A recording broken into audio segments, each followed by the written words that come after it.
제가 예전에 G80 자동 주차를 한번 했었는데 궁금하셨나봐요. 그래서 조회수가 되게 많이 나왔었어요. 근데 이 넥소가 자동 주차의 거의 시초격이기 때문에 얼마나 잘하는지 자동 주차도 한번 해보도록 하겠습니다.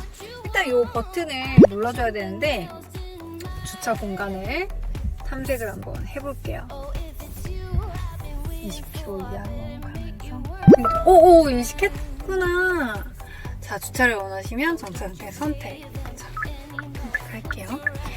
원격 스마트 주차랑 스마트 주차가 있는데 저는 이제 기어를 P로 바꾸고 이 키를 가지고 하차를 한번 해보겠습니다. 그리고 이 버튼을 길게 꾹 누르고 있으면 돼요.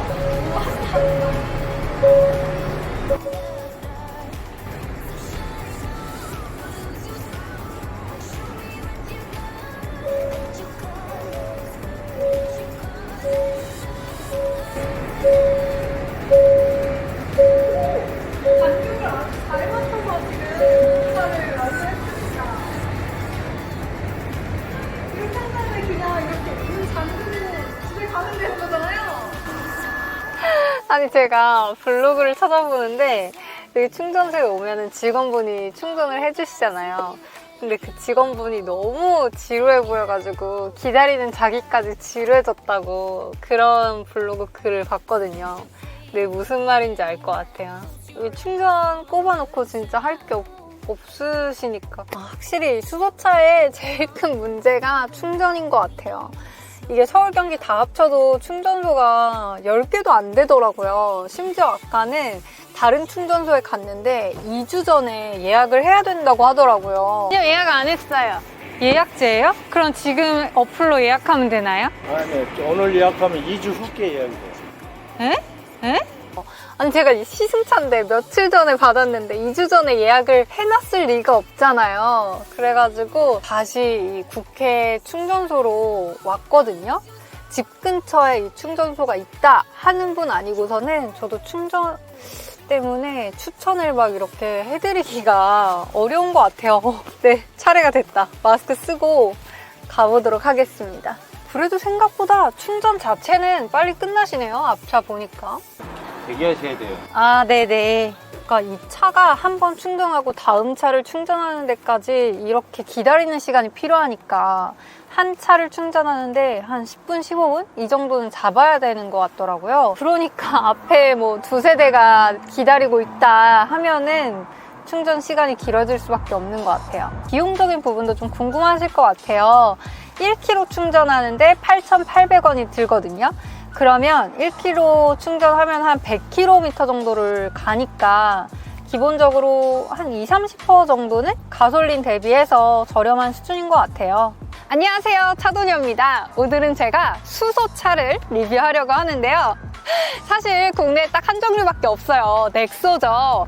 넥소의 2021년형이 새롭게 출시됐습니다. 가격은 125만 원이 다운이 됐는데 안전사양이나 편의사양 같은 거는 더 좋아졌다고 하거든요. 그래서 어떻게 좋아졌는지 저랑 같이 둘러볼 건데요. 일단 수소차라는 게 가격대가 조금 있습니다.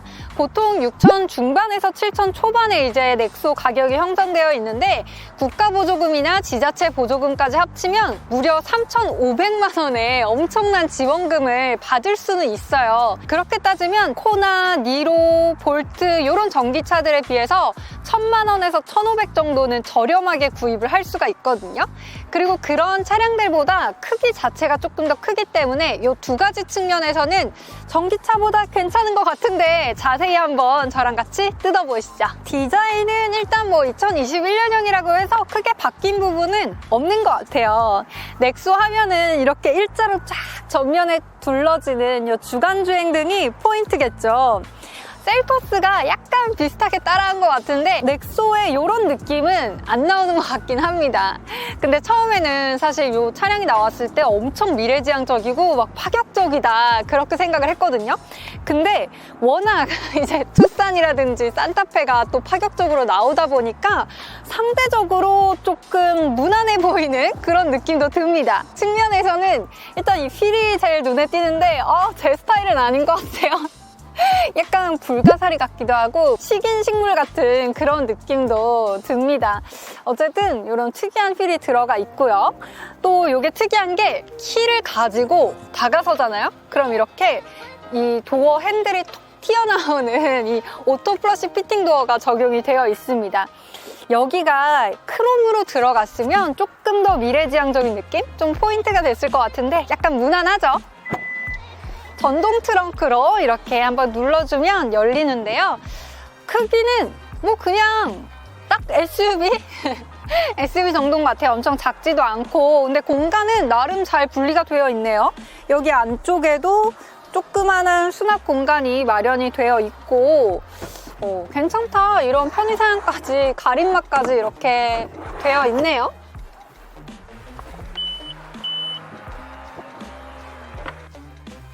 일단 실내에서 제일 크게 바뀐 게 이 클러스터가 더 커졌어요.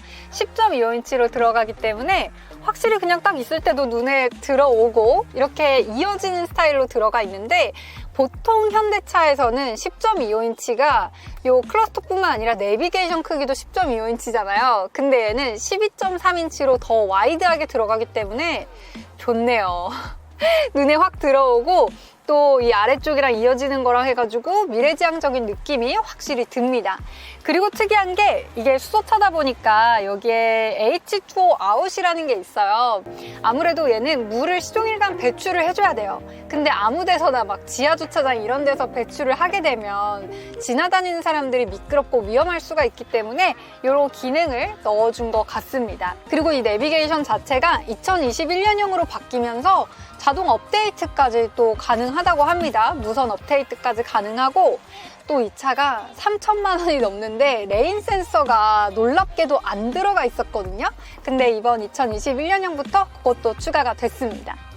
그리고 제가 이 조수석에 타봤을 때 되게 좋았던 게 뭐냐면 컵홀더가 이렇게 딱 들어가 있어요. 이걸 누르면 이렇게 나오는데 운전자랑 같이 이렇게 하다 보면 조금 손도 막 동선도 겹치고 지저분해 보여서 좀 그랬는데 이렇게 따로 들어가 있으니까 이 부분이 참 마음에 드네요. 공간 자체는 이게 전기차들이랑 비교해보면 넓긴 넓네요. 딱 투싼 정도는 되는 것 같아요. 스포티지나 투싼? 투싼이 이번에 워낙 또 덩치가 커졌잖아요. 그래서 그거랑 레그룸도 거의 비슷한 정도라고 생각을 하면 될 것 같아요.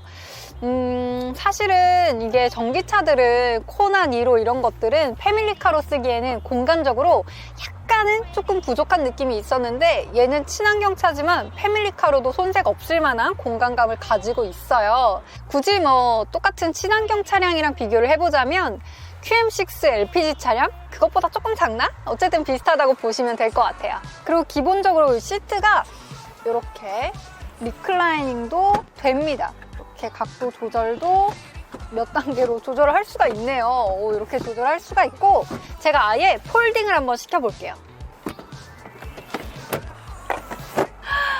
일단 헤드룸이 그렇게 넉넉한 편은 아닌 것 같아요. 제가 키가 162 정도 되는데 이렇게 앉아있을 때는 여유롭게 앉아있지는 못하겠습니다. 그리고 한번 누워보면 길이 자체는 괜찮은 것 같아요. 근데 이제 투싼이랑 크기가 비슷하기 때문에 투싼이랑 한번 비교를 해본다면 걔는 폴딩을 시킬 때 약간 이 시트 자체가 아래쪽으로 살짝 들어가는 다이브 방식이었다면 얘는 여기가 살짝 이렇게 경사가 져 있습니다. 그래서 자충 매트 같은 걸 깔아서 이제 차박을 한다거나 할 때 높낮이를 맞춰줘야 될 것 같고 이렇게 딱 누워있을 때 제가 한 가지 아쉬운 게 있다면 선루프가 앞쪽까지밖에 안 들어가 있어서 약간 누워서 좀 하늘을 바라보는 그런 감성적인 부분이 조금 아쉽긴 하네요. 그래도 이게 소음도 없고 배출되는 가스도 없기 때문에 옆 텐트나 뭐 옆 사람들한테 민폐는 안 끼치겠네요. 사실 그런 부분만 생각해도 차박할 때 굉장한 메리트가 되겠죠? 일단 타보면 아시겠지만 주행감 자체가 되게 부드러워요. 뭐랄까 이렇게 쭉쭉 치고 나가는 느낌? 그 느낌이 되게 좋은 것 같아요. 아무래도 이게 가속성이나 이런 게 되게 좋고 전기차랑 비교해보자면 전기차 같은 경우에는 좀 무거운 전기 배터리가 차체에 들어있다 보니까 약간 약간 무겁게 끌고 나간다는 느낌이 있었거든요. 마냥 가볍지만은 않은 느낌이었는데 얘는 진짜 구름 위를 이렇게 떠간다는 느낌으로 되게 가볍게 치고 나가는 느낌이 좋네요. 근데 이게 또 단점이 있는데 조금 치명적인 단점이라고 봐야 될 것 같아요. 뭔가 이렇게 좀 스무스하게 잘 치고 나가는 차량들은 보통 크랙이라든지 방지턱 이런 데도 조금 스무스하게 잡아주는 그런 차량들이 많았거든요. 근데 얘는 뭐라고 해야 되지? 막 되게 그런 크랙들에서 통통 튀기는 느낌? 차가 되게 가벼운 느낌으로 그런 크랙들이 잘 전달이 되네요. 그리고 이게 드라이브 모드가 2개밖에 없어요. 에코랑 노멀. 근데 이 노멀만으로도 충분합니다. 웬만한 내연기관보다 좋고, 또 전기차랑 비슷한 느낌인데 전기차는 조금 단단하게 치고 나가는 느낌이라면 얘는 되게 부드럽게 치고 나가는 느낌? 그래서 테슬라를 제외하고는 웬만한 전기차들보다 저는 괜찮은 것 같아요. 이 주행감은. 그리고 차가 수소차다 보니까 되게 조용해요. 뭐 엔진음이나 이런 게 없으니까 당연히 조용하겠죠. 근데 도심에서는 확실히 그래서 조용하다는 느낌이 있는데 이렇게 고속도로를 달려보니까 좀 외부 소음이 상대적으로 들어오는 건지 아니면 차단이 조금 덜 되는 건지 이런 고속도로에서는 좀 외부 소음이 있는 편입니다. 그리고 넥소가 이 버튼식 기어의 시초잖아요.